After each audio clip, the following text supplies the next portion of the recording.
Welcome, good sir, to this indispensable guide.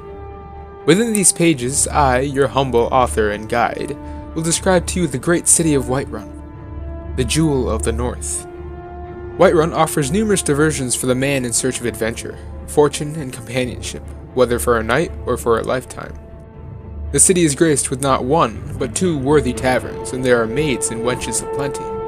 The city is located rather centrally in Skyrim, and this is well, for it is not far from anywhere. Perched high upon a rocky hill, Whiterun dominates the grassy plains that surround it. High wooden walls protect its denizens from the wolves, mammoths, bandits, and other dangers lurking beyond. When you first enter through the city's main gate, you will find yourself in the Plains District. This is so named because it is the lowest of the city's three neighborhoods. But here you can find the Bannered Mare, which I count among the finest taverns in all Skyrim.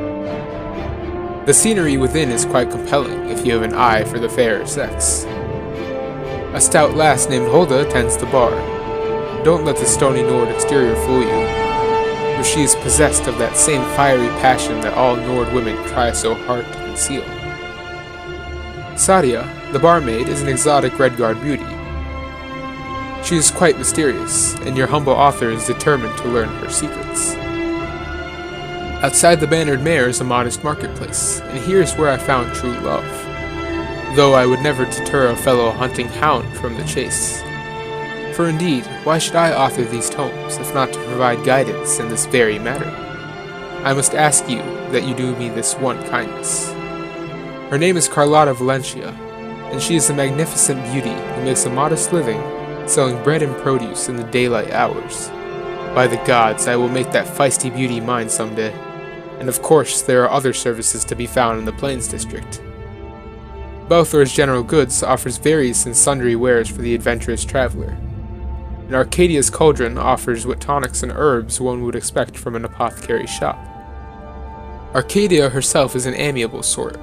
I often visit her to make conversation, as she's a fellow Imperial far from home. She is, however, a bit old for my taste. A gentleman of advanced years might find in her a worthy companion. Should you need your blade sharpened or your armor hammered, War Maidens offers smithing services very near the main gate. The smith is a pretty Nord named Adrienne Avenici, but she is married to a great hulking brute named Ulfberth Warbear. Adrienne is quite fair, but I should not want to find myself being introduced to the keen edge of that husband's war axe.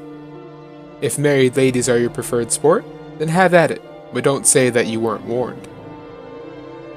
Near to the smith is the Drunken Huntsman.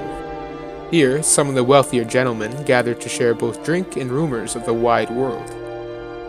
If you prefer a more distinguished class of company while you sip fine wine, you'll be well at home here. Of the Wind District, I have little to say.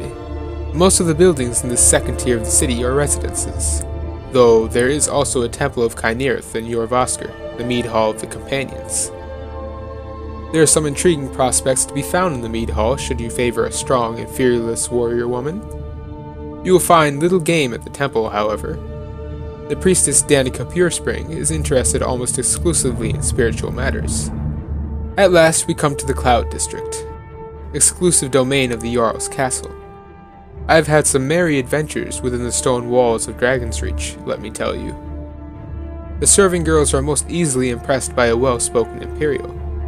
After all, the nights in Skyrim do grow quite cold, if you take my meaning.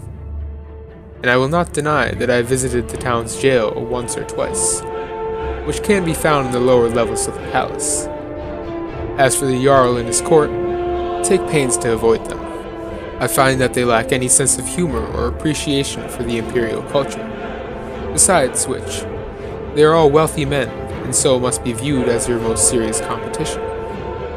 These Nords are simple folk, after all, and too easily swayed by the sight of fine clothes and a purse full of septims.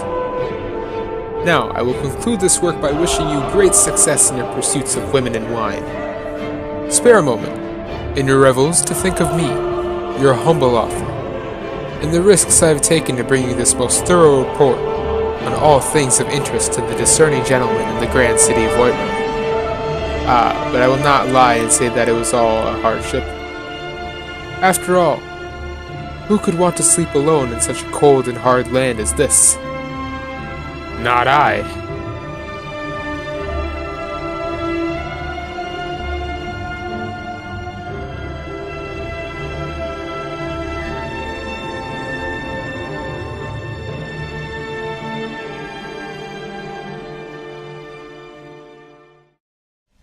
Is it true what they say? Return of the Dragonborn?